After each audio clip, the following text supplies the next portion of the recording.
All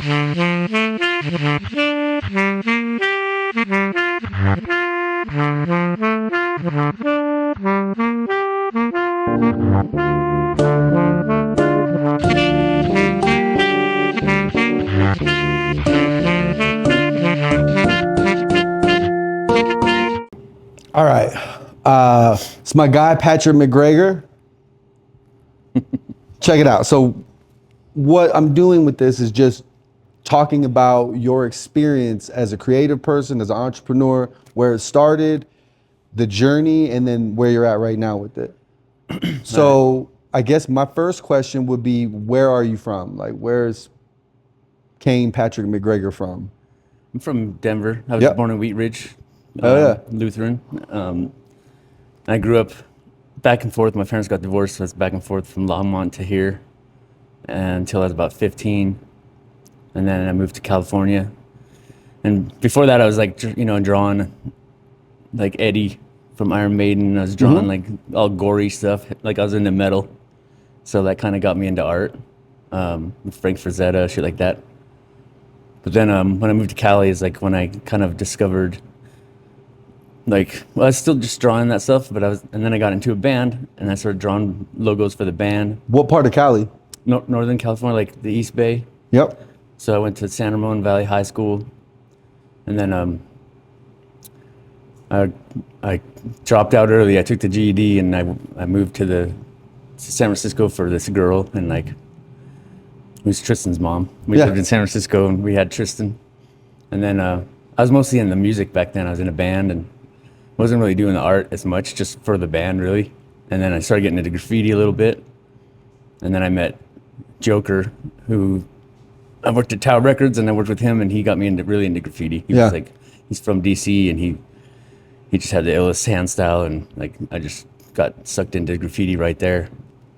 And then what was it about graffiti that got you? It sounded like you kind of dabbled doing the Iron Maiden stuff and just kind of fucking around. So it was like the logo stuff, and then it turned into just writing your name everywhere in different styles and coming up with different fonts basically. And I'm still into that. I still love making letters and doing graffiti, but I think that I didn't really start thinking about painting until I moved from there to Portland, Oregon, which was in 1992 or 93 and a half about. And then I got a job working for Artifacts Murals, which is like the advertising, hand-painted advertising on the sides of buildings. Because I saw this guy doing it, and I was like, dude, how do I get this job? I bugged them until they hired me, They finally hired me, and I was just basically working underneath this guy named Art, past the sack, cleaning his brushes and watching his technique. He was teaching me about color theory. He was teaching me about anatomy, and so I really learned a lot from 94 until probably 2000. By 2000, I was getting pretty good at painting the realism stuff. Yeah. And then was that we were we got the gig from Nike. We painted one for Nike in, where was it?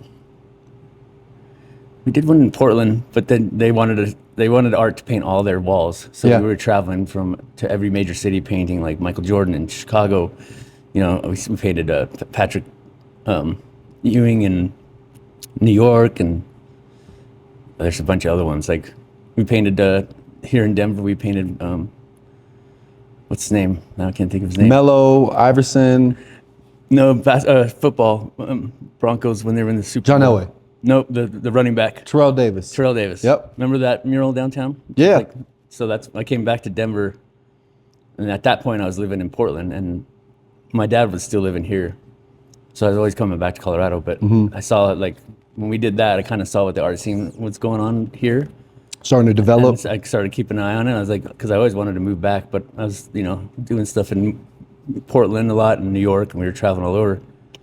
So the time when I decided it was time to move back, I moved to New York first, before all this. Yeah. For 8 years, and worked for Colossal Media there, and who the guy that started Colossal was a graffiti friend of mine. We used to paint trains, and I brought him into Artifacts, and then he took his knowledge there and started Colossal. Wow.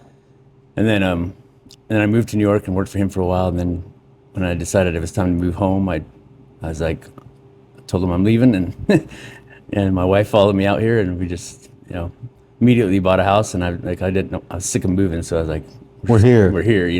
And now I'm talking to you about moving to Jamaica, but That's another different. That's thing. for different reasons. But yeah, that's basically the short version of it all. What when you're with Joker in the Bay, and you're doing graffiti, and then you start working with murals. What was it like colliding those two things, the like professional painting wall murals with the graffiti? Um, like when my son was born, I was only 21, so I quit the band. I was, Yeah, of course. painting houses. I was trying to do art stuff. I was working for different contractors. I'd worked at a couple sign shops, painting letters, and I was still just really green. And I was trying to do my own thing, and I'd do stuff for record stores here and there, like in Portland. There's actually a piece I did of John Coltrane that's still there. Still riding? From 30 years ago. Wow. So, a long time ago. I mean, you got that the Motorhead mural that's still riding here. That's Yeah. like 10, 15 years. I know they want to take that out, and anyways, that's another. And story. encapsulate it. They want to keep it, yeah, but they want to make it a window again so they can see out. But anyways, I was chasing that art thing for a while, and then that's why when I saw this dude hanging off the building doing that, I was just like, I have to fucking do that. Like I just bugged him until they hired me, And like I said, that's when all the doors opened of technique and just made me a lot better at everything. More versatile, with brushes and It's kind of like your college in a sense. Yeah. Like it was. I kind of lucked out, and I got a job that taught me all the skills that I need. You know what I mean? So yeah, I just kind of. Is it luck, or did you find yourself in the right place? Like whenever you want something, I find creative people they naturally navigate to the space where those things are happening, and you luck your way into opportunity. Yeah, definitely. I mean that changed everything right there, and also the graffiti part of it. Like it was just me and art, So like once we started getting bigger, I'd bring my graffiti friends in to help, and then they would start doing it, And then it grew into this whole. Like back then, they were telling us that the hand painting will never last. Computers are taking over, blah blah blah. Just like they're saying now. They've been saying that the whole time. And everywhere we go, people would be like, we went to Atlanta, and these good old boys helped us rig this wall, and they were just like, yeah, this shit ain't gonna last, man. Vinyl's gonna take over, and now there's like at least 5 big hand-painted advertising companies in the U.S. Yeah. And I've probably worked for all of them. Like I know all of them, which is why I'm trying to put a book together about the rise and fall and rise of hand-painted advertising. That'd be really I've been dope. through the whole thing, and then I remember we'd all work all day, and then at the end of the day we'd all pile in a truck and go out to this yard and go paint graffiti all night. And that was like a thing I did for like a good year and a half, like nonstop. Like every other night we were out there painting shit on trains. So it's still a big part of my life, and between those two, those are the most fun things, like painting trains and painting big walls. Still to this day. Yeah. What gets you excited right I don't do now? as many trains anymore because I don't know too many yards in Denver, but I go out sometimes with a couple friends. But yeah, I'd still love painting trains. But what were you gonna say? What city gets you excited to paint in right now? Like where are you excited to go to, like every time? I still like going back to New York, like when I do go back there for work. Yeah. Miami's fun. It's always fun to go to. I still love painting here in Denver when it's not cold as shit. When it's not negative. Like I'm always psyched when we get a project to do in Denver. So those 3 are probably my favorite, and obviously Jamaica now, but that's a whole nother thing. A new thing. I don't know what's going on with that right now, but I'm looking forward to more of that. What inspired you to start painting the dogs everywhere? Like how did that come to be something that you were like known for, and like what was the path to that? That's a good question. I was when I lived in New York. Well, first let's go back to Portland. Portland, I was with this girl, we'd bought a house together. We got a dog. Yeah. Booge, the bulldog that you see everywhere. And then like everything went south with the relationship, and I was just like, I'm getting out of here. I'm packing my shit and getting out. Yeah. It was like pretty bad. And then like literally as I was leaving in my U-Haul, I'm like, well, what's up with Booge? And she's like, oh, I'm keeping the dog. And I'm like, well, he kind of bonded to me. And she's like, well, let's see who he comes to when you call him. And I'm like, okay. Like, I was like, I know I'm going to win this one.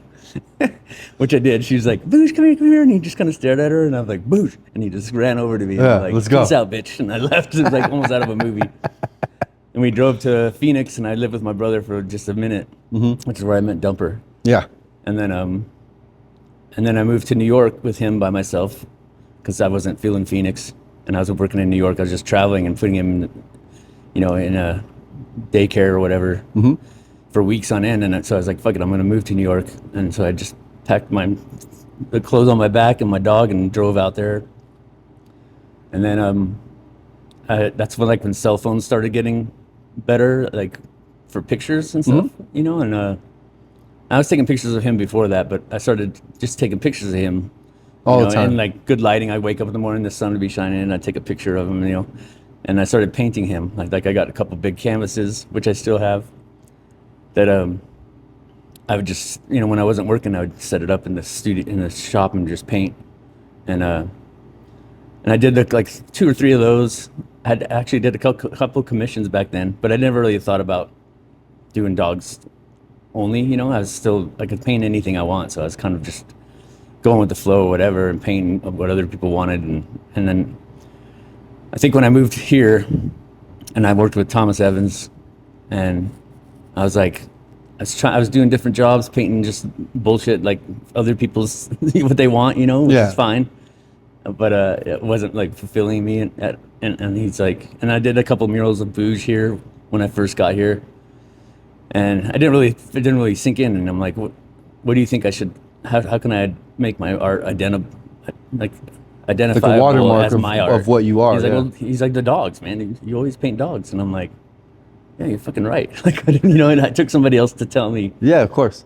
And I was like, all right. Well, I just embraced it kind of at that point, and started just, because also the content is all my content. It's not like I'm Googling images. It's like pictures that I take of my dogs or other dogs. So that was a big part of it too. I got sick of Googling images and trying to put shit together. You know what I mean? Like figure out if it's licensable and all this other stuff that came in modern times. So that took that weight off immediately, which was awesome. And then I was just working with my own reference photos. So that's kind of where I'm still doing that to this day. Like I still do, other people's visions, and I ghost paint for a lot of artists, because I know how to do all that stuff. But the passion is all in the dog portraits. Yeah, really. Yeah, you can see it. It's dope. Yeah, thanks. So me and you, we got to know each other through Dumper. I had Dumper come out and he did an art show and introduced us, and then you started painting live for me. Yeah. At one of the clubs I was managing at the time, and it was really cool, man. You were one of the quickest painters I had ever seen. Like over the years, I love art and I love working with talented people, and I had never seen somebody do so much detailed work in such a short period of time. Like it was like you would show up with a blank canvas, and halfway through the night, like you're done and hanging out, right? Where other people are or drunk or doing whatever we were doing back then, right? And yeah, it was really cool during those times when we were doing the milk and cookie parties and all the different stuff. I bring all that up because there was this one specific moment that I still tell the story to people when they know you, which was you were painting a portrait of Ice Cube for a festival that he was doing in Denver, like the PBR festival or something. Yeah, it was in Rhino. It was like a street party or something. Yeah, like that.